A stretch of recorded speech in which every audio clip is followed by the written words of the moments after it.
Hello, everyone. I'm going to talk about identity as a lens for academic writing. As you'll see, it's a particular view of identity that is not very commonly known or I think used very much by academic writing teachers. By the way, I work at a university in the university's IEP, so I mostly teach ESL students, and this is a lens that I found very useful for them, but I think anyone who uses this theory will find there's a lot more to say about it than maybe appears at first glance. So I think it'll be appealing for a lot of different kinds of people. I was originally going to give this presentation at a conference that was canceled this month, so just doing it for free on YouTube. Enjoy. So the theory of identity that I'm using is from a researcher called James Paul Gee, researcher or just professor of psychology. And I heard about it through a book that will be in the works cited at the end of the presentation. But I think it's mostly used by people who write about education, not necessarily in psychology. But it's very useful in a variety of contexts, and I think you'll see why in a minute. So I'm going to read just a few quotes from James Paul Gee talking about his idea of identity. The first one is here: when any human being acts and interacts in a given context, others recognize that person as acting and interacting as a certain kind of person, or even as several different kinds at once. So there are a few things about this definition that I want to highlight as to why this formulation of identity is a little bit unusual and unique and particularly useful. So first, others recognize that person. So right off the bat, you see this is different from the common sense view of identity that people have, which is that identity is something you carry around inside of you and other people can misperceive or be wrong about, but you know the truth about. This is different. So others recognize that person as being a certain kind of person. In other words, you don't have an identity by yourself. Your identity only exists when other people see it in you, and they could be wrong about it from your perspective. But the identity comes from their perception, not from what is actually true. Okay, so a secret identity like Superman might have is oxymoronic. If it's secret, then it's not an identity. Also, he says being recognized as a certain kind of person, right? So a little bit more about that. As a certain kind of person. So obviously, different people have different relevant categories of people in their minds. People have different ideas of what kinds of people exist in the world. So an obvious one, if you're active on Twitter or just following the culture wars, you might know that a categorization, like a binary categorization of gender, is not how everyone sees the world. There are people who see many different categories other than the binary that, let's see, I don't want to use the loaded term traditional, but most people are familiar with, right? So to those people, the only relevant categories of gender are not male and female. There could be many others, right? And these identities they don't exist in isolation, right? You don't just have one, you have many of them. And different people have different identities, and maybe even within one category of identity, and we'll talk about the categories later, you could have more than one identity. And they could be active in different social circles, right? In different cultures or just in different contexts. So as an example, blood type O is a context-dependent identifier. It's context-dependent because if you live in the United States, this is not a source of identity at all. Maybe if you visit the doctor, then it is. But even then, the doctor probably doesn't consider you to be a certain type of person based on your blood type. But where I used to live in Japan, blood type it's thought to be a determiner of personality. It is a relevant category of person, as a kind of person, right? So, if you're type A, I don't really exactly remember, but you're supposed to be, I think, a natural leader. If you're a type O, I forgot. If you're a type B, I think you're supposed to be kind of laid back or something like that. And this is supposed to determine what kind of job you're naturally suited to, what kind of person you should marry, etc. But my point is just that types of person or kinds of people are not stable in all contexts. They're not even really stable within what we think of as one culture. So if you consider yourself like straight edge, that identifier is not universally accepted or recognized even across the United States. If you don't know what a straight edge is, check Wikipedia. But I grew up in an environment where that was a relevant category. But it's not everywhere, and we shouldn't expect it to be, right? So the categories that are available to group people into identity types are not universal. Okay. So on to the categories of identity. So G separated identity into 4 different categories. And all of these are things that people recognize in you. So the first one, which is called nature identity or N identity, is thought to come from nature. So it includes things like being male, at least, in the United States, or being of a certain ethnic background, or being, in some cultures, being particularly like a first child or a second child or a third child or things like that you're supposed to be born with. So as you can probably tell, well, based on the last slide and what I just said about being a first child, second child, etc., these categories, even though they're supposed to come from nature, are not universal either. And in that sense, a nature identity isn't just what's true about you by nature, it's what people recognize about you and think comes from nature. So being a first child is an N identity in some cultures. Being a last child is an N identity in some cultures. Not so much, I think, in the United States, but very much in some places. The same with being white or being black or being Asian. Those are N identities that depend on a particular cultural context for their meaning or for even being recognized. If you've lived in an environment which is thought to be more ethnically homogeneous, you'll find that if you're a member of that group, your N identity doesn't really mean that much within that group, or at least that N identity doesn't mean much within that group because everybody is thought to share it. And as soon as you leave that group, it suddenly becomes the only important thing about you. That is just to say, like all the other identities, an identity also depends on the culture that you're in. Okay. So there's another identity called I identity. I identity, the I stands for institution, is an identity that's thought to come from a social institution of some kind, like a school or a job, like a company, or like a prison or some other kind of social institution. So G gives the example of being a professor. So that's an interesting contrast with, for example, tutor. A professor is an I identity within the United States. That is to say, you can't be a professor without an institution, right? You can't be a freelance professor. You can be a freelance tutor. So in the United States, at least, tutor is not thought to be an I identity, at least not most of the time.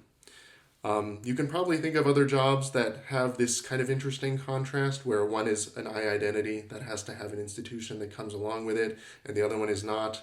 So, for example, sanitation engineer versus, adopt a highway volunteer. Both are picking up garbage. One is not thought to necessarily, well, actually, I said adopt a highway, so it is kind of an I identity, but you can just pick up garbage voluntarily and be a volunteer who doesn't have an I identity, doesn't have an institution that gives you that identity. You can't be a freelance sanitation engineer. You can't be a guy who picks up garbage in a big garbage truck and not have a company that you're working for. Okay. So in the pictures, you see 2 guys who appear to be identical twins, so they probably have very similar N identities, different I identities, as you can see, and they're wearing uniforms to show that. So one is, I don't know. I don't know what these uniforms are for, but I guess they're for different branches of the armed forces. Okay. So different I identities. So there's another perspective on identity that's called the D identity. The D identity is different from the N or I identity in that it's not assumed to come from nature, and it doesn't derive its power from an institution. It's just the way that people talk about you. And so, for example, G uses the example of being charismatic. You can become known as a charismatic person if people talk about you this way, and it doesn't depend on having a particular job or being born charismatic. On the other hand, if people assume that you're born charismatic in whatever culture that you're in, the same way that people might assume that you're born with musical talent or something like they do in the United States, then you can consider it an identity. Otherwise, de-identity sort of just catches all the other information about you that isn't thought to be from nature or from an institution. So we don't know much about the de-identities of the two men in this picture. They're both smiling, so maybe they're friendly. That could be something that's a de-identity.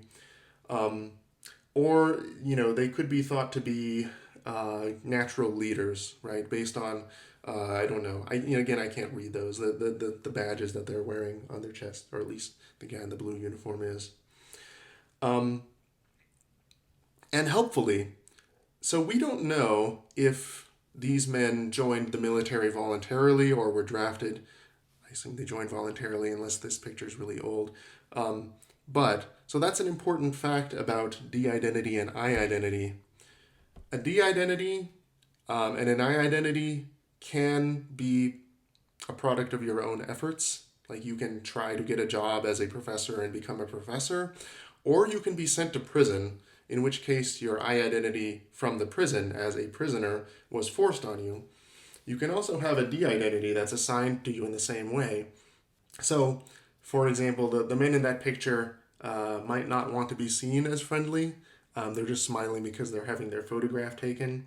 A de-identity can be something that's forced on you if you have a reputation that you didn't try to create about yourself.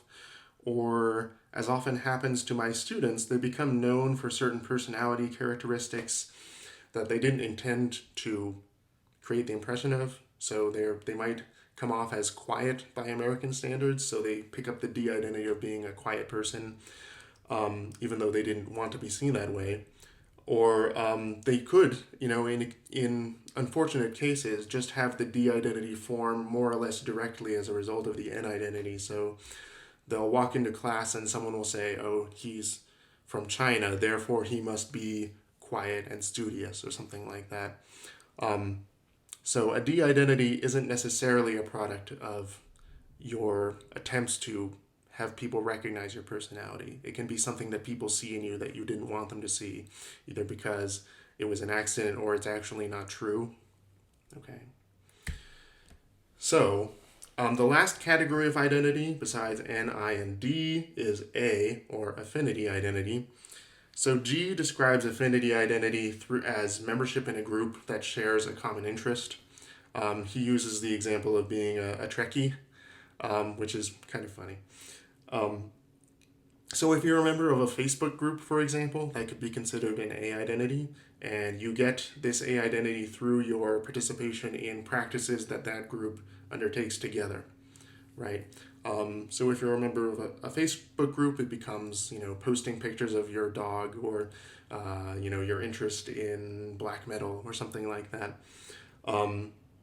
And unlike I and D identity, it's hard to think of ways that an A identity can be forced on you, because it's by definition something that you like and something that you join of your own free will. Okay, so those were the 4 categories of identity. And as for why this is interesting and why this is important, G's conception of identity allows it accommodates the idea that you can have an identity that was created accidentally, right, and is very different from how you see yourself. But that identity can still be true because people will still treat you as if those are your relevant characteristics, They will still treat you based on your identity, not what you actually think is true about yourself. And importantly, that depends on where you are and what cultures you're traveling in. Um, so as we saw, you can have an identity, even something that is supposedly coming from nature in one culture but not in another. You can have the identity of Asian person in the United States, and if you travel to Asia, that's not a relevant identity anymore. Um, and also, this view of identity helps highlight um, the transition that a lot of my ESL students go through when they come to the United States, and suddenly they're saddled with these new ways of being seen that they didn't participate in the creation of, right? So there was a stereotyped view of what an ESL student, what a Chinese person is, what a Middle Eastern person is in the United States before my students got here. And they are sort of, passively ascribed those identities upon arriving in the United States, and it has nothing to do with anything that they've done or how they see themselves. Okay? And it could still be very real, right? Identity is not just a way of being seen, because a way of being seen affects how you are treated. The way that people see you affects how they treat you. Some of the best papers that I've seen using this identity as an analytic lens were about works of literature or biographies or autobiographies in which the characters deal with being treated unfairly, and it's often based on an identity that they did not try to have. It was just ascribed to them. So one of them was To Kill a Mockingbird, which last summer a lot of students of mine wrote about, and basically made the argument that, what was his name? Tom Robinson's? Prosecution and eventual killing were products of his identity, the ways of being seen. And of course, that depended on the context. The people who knew him the least as a person within that novel saw him the least generously and were most likely to generalize from his own identity to all the other identities that he was capable of having. So this idea of identity helps make sense of how that can be true, right? How people can treat you very differently from how you see yourself. And the way people see you is, in a sense, true to those people. Okay. So as I mentioned, it's a very useful lens for academic writing. I usually use this for at least 2 papers. The first paper is looking at themselves. So it's text on writer. So the writer uses the lens to analyze their own life and just say something about their experience.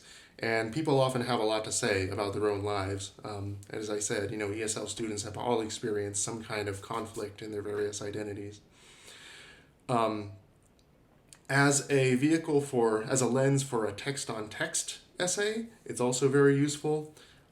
Like I mentioned, I had students talk about books that they had read before, like To Kill a Mockingbird, using this theory as an analytic lens, or also had them read a common text, or had them all choose different texts. And they often will say very interesting and insightful things about the characters in those books, using this theory as an analytic lens. So, in the past, they've looked at, for example, Farewell to Manzanar. That was a really successful case because the context, although they're both in the United States, inside of an internment camp and outside of an internment camp in Santa Monica, are very, very different. And the characters' identities change depending on that. Spare Parts, which is about undocumented immigrants who win a science competition. And let's see, a lot of books about biographies about immigrants, like Trevor Noah's, for example. It's very useful for that, and it lends itself very well to a compare and contrast type of essay where you have, identity 1 compared to identity 2, or identity 1 at one time compared to identity 1 at a different time. It lends itself very well to those kinds of essays. So it's good for emerging writers. Okay, So thanks for listening. Sorry if I got a little off topic or, I don't know, chased some garden paths at some times. But so the first article here is the G article. It's available for free, so you can all get it on the internet. The other three, I think, are behind. Well, sorry, the second one's behind a paywall. I think that's the. So it's another view of identity that's different from G's, but is sort of a good complement to it. And I don't know if you read it. I think you'll see why. The other two are how I found out about G's theory first. So they're both theories about. They're both books about teacher identity in Japan, and all good. Okay, thanks for listening.